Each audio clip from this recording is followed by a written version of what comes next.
మీరు అందరూ అంటే నేను అంట లేకపోతానా? అందరూ అనాలి. మనం వచ్చింది దీనికి నిజమైనటువంటి కొట్లాటకు వచ్చినాం, అదేనా? మన వెనుక ఎవరు ఎవరు గట్టిగా చెప్పురే.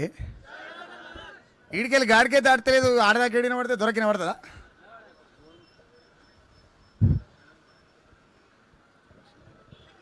ఇక్కడ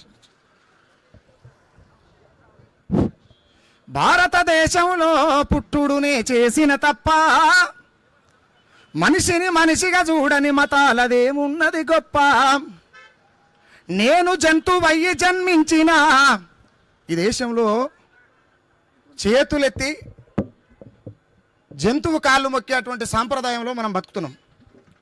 అందుకు నాకు ఒక ఆలోచన వచ్చి నేను ఏం చేసిన అంటే, నేను జంతువయ్యి జన్మించిన ఈ జగమే నా కాళ్ళు మొక్కును, నేను బండరాయినై పుట్టిన భగవంతుడాని పూజిద్దురు. అవునా కదా? భారతదేశంలో మనువాదం అంతులేని కులగజ్జిమయం, భారతదేశంలో పుట్టుడునే చేసిన తప్ప మనిషిని మనిషిగా చూడని కులాలదేమున్నది గొప్ప. చెదలుకు పుట్టిన పుట్టకు పూజలు, నేల పాలాయ పాలదారలు, చెదలుకు పుట్టిన పుట్టకు పూజలు, నేల పాలాయ పాలదారలు, ఆవు మూత్రమే అమృతం అంటూ ఈ మనుధర్మశాస్త్రం, ఈ కుల వ్యవస్థ ఏం చెప్తున్నది?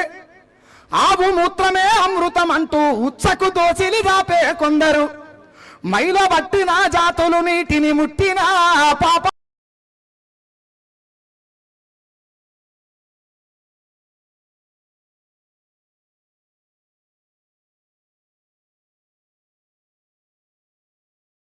నని కర్కశంగా నరికి సంపుతూ కత్తుల దాహం దిచుతున్నారు. ఇది వాస్తవం అయితే చప్పట్లు కొట్టరు, నిమ్మలంగా చుట్టూ.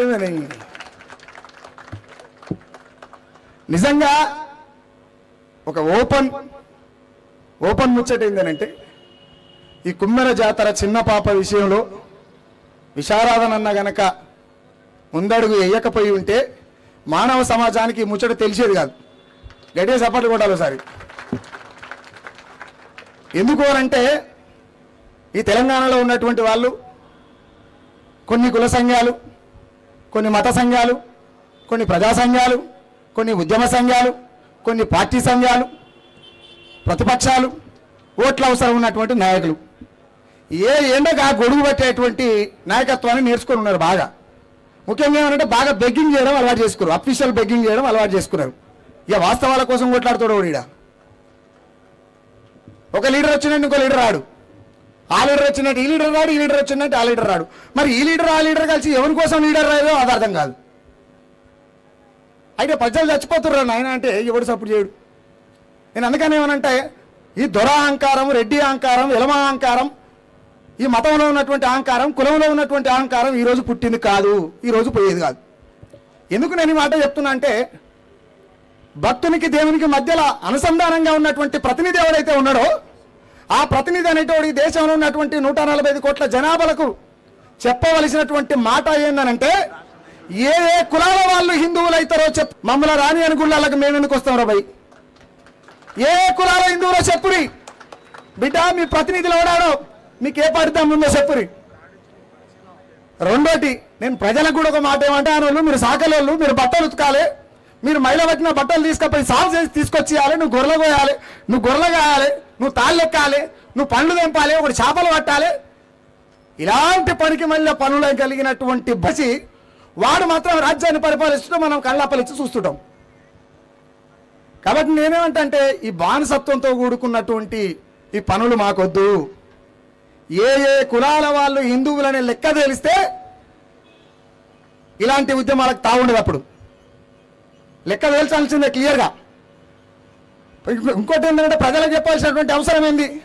మరణని రాణి అన్నటువంటి గుడికి పోయి మనం మొక్కేందుకు, మనతో తన్నులు పడేందుకు? మనది మనం కూడా ప్రశ్న చేసుకోవాలన్నా. అంటే నేను ఏదో మీద మీద మాట్లాడిపోతానికి రాలే. నేనేమంటున్నా అంటే, నన్ను రాని అని ఇంట్లోకి నేనేందుకు పోతా? కాబట్టి నేనేమంటున్నా అంటే, అది గుర్తే లేకపోతే మనం బతుకున్నట్టు ఎట్లా? అది ఖచ్చితంగా మనిషి గుర్తుండాల్సిందే, అది గుర్తుపెట్టుకోవాల్సిందే. కాబట్టి ముఖ్యంగా తెలంగాణలో రేపు ఈ తెలంగాణ నుంచి మొదలైతే ఈ భారతదేశంలో 29 రాష్ట్రాలలో రేపు జరగబోయేది ఏంటి అని అంటే ఒక ఆడబిడ్డ పట్టపగలు ఇట్లా నడుచుకుంటూ పోతుంటే అయినప్పటికీ కూడా ఒంటి నిండా బట్టలు కప్పుకొని పోతుంటే ఆ తల్లి బట్టలిప్పి ఒంటి నిండా బట్టలు కప్పుకొని పోతుంటే ఆ తల్లి బట్టలిప్పి ఊరేగించే రేపు చూడబోతున్నాం. మనం నిద్రల నుంచి లేవకపోతే మాత్రం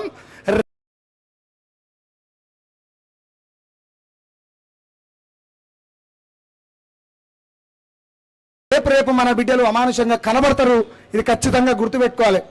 ఇలాంటి ప్రకారం చుట్టినటువంటి విశారదనకు తోడుకున్నటువంటి వాళ్ళకి, ఇక్కడ వచ్చినటువంటి వాళ్ళకి అందరికి కూడా ఉద్యమాలకు వందనాలు తెలియజేస్తూ ముగిస్తా ఉన్నాం. థ్యాంక్ యూ అన్న.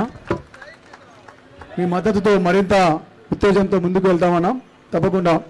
అదేవిధంగా ఈ సమావేశాన్ని, ఈ ధర్నాన్ని ఉద్దేశించి నెల్లికంటి సత్యం యాదవ్ గారు ఎమ్మెల్సీ గారిని మాట్లాడాల్సిన తెలియజేస్తున్నాం.